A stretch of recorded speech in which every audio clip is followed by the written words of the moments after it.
क्या आपने कभी सोचा है कि संसार में अक्सर ऐसा क्यों दिखाई देता है कि जो व्यक्ति छल कपट करता है, दूसरों को धोखा देता है, वह ऐश्वर्य में जीता है, जबकि ईश्वर की पूजा करने वाला, सत्य के मार्ग पर चलने वाला मनुष्य संघर्षों से घिरा रहता है? क्या ईश्वर अन्याय करते हैं? क्या कर्म का सिद्धांत केवल पुस्तकों तक सीमित है या फिर हमारी समझ ही अधूरी है? आदि शंकराचार्य कहते हैं, जब तक मनुष्य केवल आंखों से संसार को देखता है तब तक उसे अन्याय दिखाई देता है, लेकिन जब वह ज्ञान की आंख खोलता है तब उसे हर घटना के पीछे छिपा हुआ कर्म और ब्रह्म का सत्य दिखाई देने लगता है। यही कारण है कि आज हम संसार को देखकर भ्रमित हो जाते हैं। किसी भ्रष्ट व्यक्ति का विशाल बंगला देखकर हमें लगता है कि बेईमानी ही सफलता का मार्ग है। किसी संत या भक्त को बीमारी और गरीबी में देखकर हम सोचते हैं कि पूजा पाठ का क्या लाभ, लेकिन क्या वास्तव में सत्य यही है? आदि शंकराचार्य कहते हैं, नहीं, तुम केवल कहानी का एक पृष्ठ देख रहे हो, पूरा ग्रंथ नहीं। पहली कथा, किसान और दो वृक्ष। एक गांव में दो वृक्ष थे। पहला वृक्ष बाहर से हरा भरा था, उस पर ढेर सारे फल लगे थे, गांव वाले उसकी प्रशंसा करते थे। दूसरा वृक्ष सूखा हुआ दिखाई देता था, उस पर फल भी बहुत कम थे, लोग उसे बेकार समझते थे।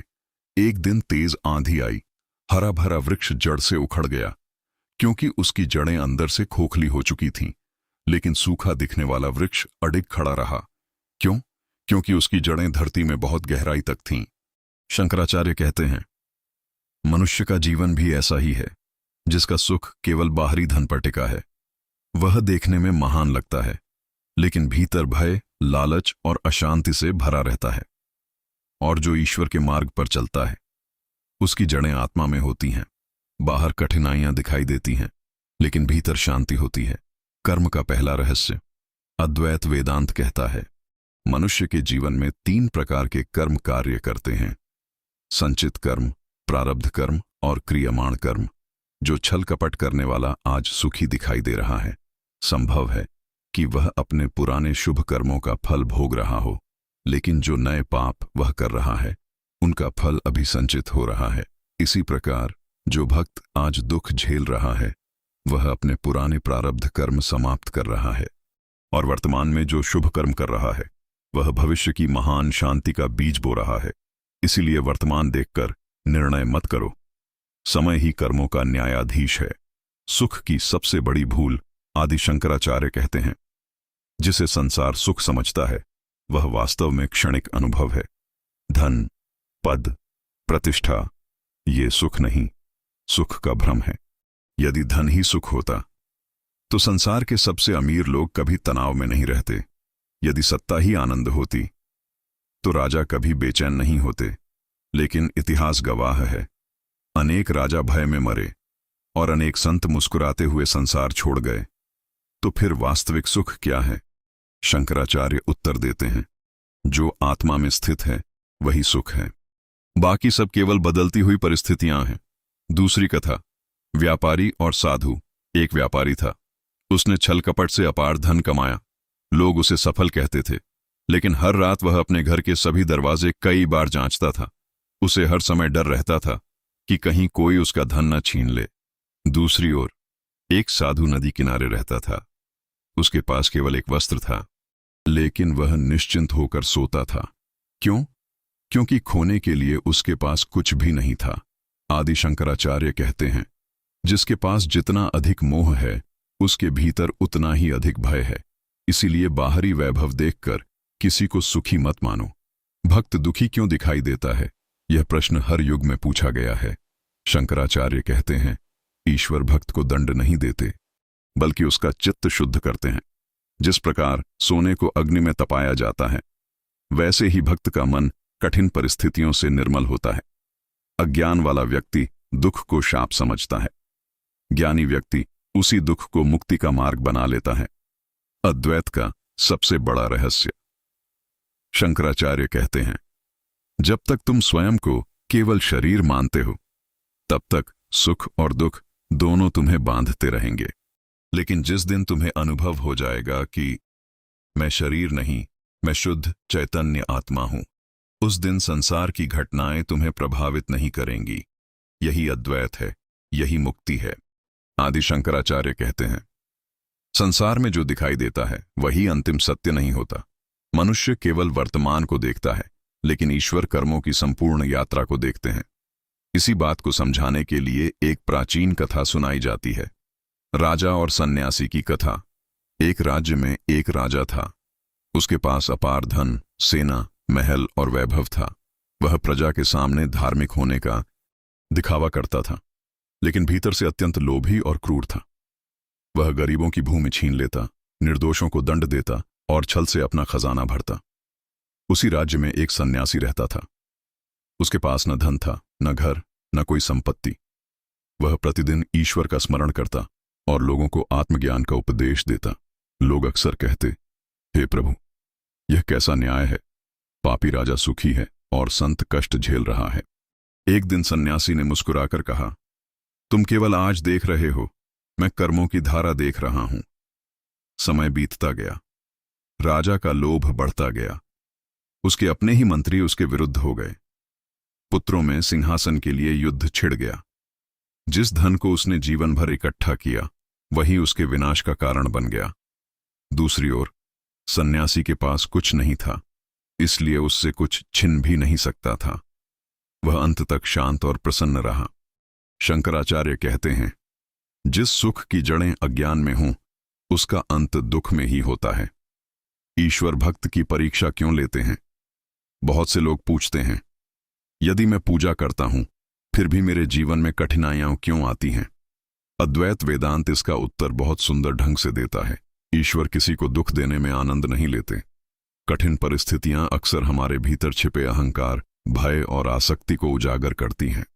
जिस प्रकार कच्ची मिट्टी को आग में पकाकर घड़ा बनाया जाता है, उसी प्रकार साधक का मन भी जीवन की परीक्षाओं से परिपक्व होता है।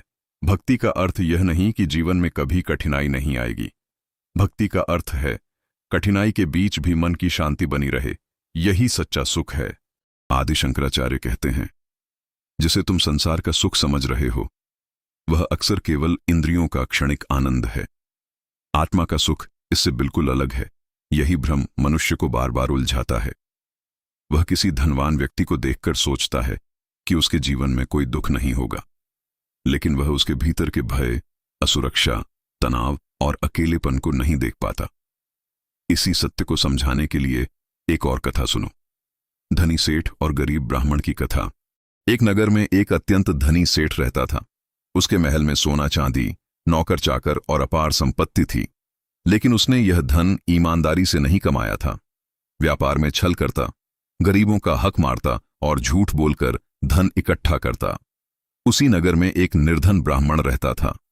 वह प्रतिदिन पूजा करता, वेदों का अध्ययन करता और जो कुछ मिलता उसी में संतोष रखता। नगर के लोग अक्सर कहते, भगवान भी कैसे न्याय करते हैं, पापी धनवान है और धर्मात्मा गरीब। एक दिन दोनों की मुलाकात हुई। सेठ ने हंसकर कहा, देखो, तुम्हारी पूजा ने तुम्हें क्या दिया, फटे कपड़े और खाली घर। ब्राह्मण मुस्कुराया और बोला, और तुम्हारे छल ने तुम्हें क्या दिया, धन या चैन? सेठ कुछ क्षण के लिए मौन हो गया। उस रात वह सो नहीं सका। उसे लगा जैसे ब्राह्मण की बात उसके हृदय में गूंज रही हो।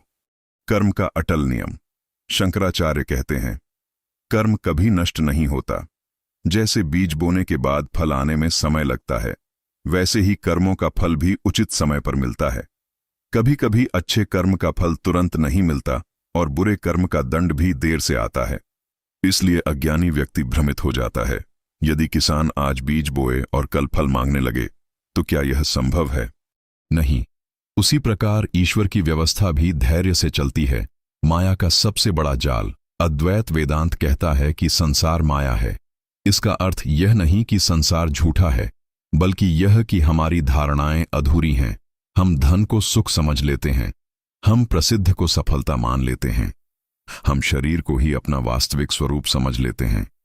यहीं से दुख प्रारंभ होता है। आदि शंकराचार्य कहते हैं, तुम शरीर नहीं, तुम शुद्ध चैतन्य आत्मा हो। जिस दिन यह अनुभव हो जाएगा, उसी दिन तुलना, ईर्ष्या और शिकायत समाप्त हो जाएगी। सच्चा भक्त कौन है? सच्चा भक्त वह नहीं जो केवल मंदिर जाकर दीपक जलाए। सच्चा भक्त वह है जो कठिन परिस्थितियों में भी सत्य का साथ न छोड़े, जो अपमान मिलने पर भी द्वेष न रखे, जो सफलता मिलने पर भी अहंकार न करे, जो असफलता में भी ईश्वर पर विश्वास बनाए रखे। ऐसा व्यक्ति बाहर से संघर्ष करता हुआ दिखाई दे सकता है, लेकिन भीतर से वह अडिग रहता है। छल करने वाले का अंत इतिहास गवाह है कि छल से कमाया गया धन कभी स्थायी सुख नहीं देता। या तो वह धन चला जाता है, या उसे बचाने की चिंता जीवन भर सताती रहती है, या अगली पीढ़ियां उसी संपत्ति के लिए लड़ती हैं। इसीलिए शंकराचार्य कहते हैं, अधर्म से प्राप्त लाभ वास्तव में सबसे बड़ा नुकसान है। जीवन बदल देने वाला संदेश। यदि आज तुम्हारे जीवन में कठिनाइयां हैं, तो यह मत सोचो कि ईश्वर ने तुम्हें छोड़ दिया है।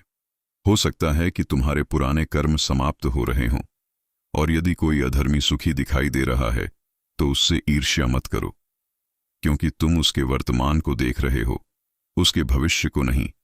धर्म का मार्ग कभी व्यर्थ नहीं जाता, सत्य कभी हारता नहीं, आत्मज्ञान कभी नष्ट नहीं होता।